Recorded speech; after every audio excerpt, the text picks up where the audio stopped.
امام جعفر صادق علیہ السلام رستے سے گزر رہے تھے، دیکھا ایک شخص منہ کے بل سویا ہوا ہے۔ بس جیسے ہی آپ نے یہ دیکھا آپ قریب گئے اور فرمانے لگے، اے بندہ خدا اٹھو اور اس بات کو سمجھ لو کہ انسان کا سونا انسان کی معرفت کا آئینہ ہوتا ہے۔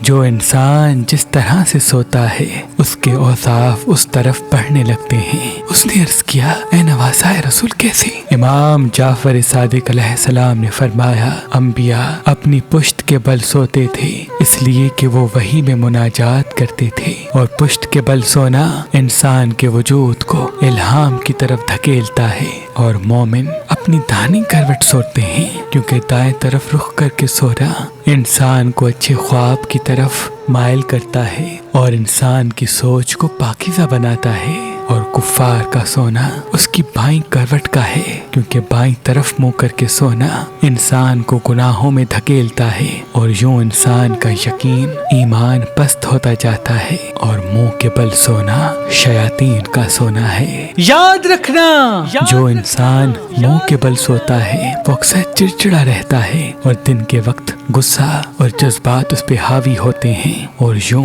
وہ اختلافات کا شکار بن کے اپنے عزیز و اقارب سے لڑتا رہتا ہے۔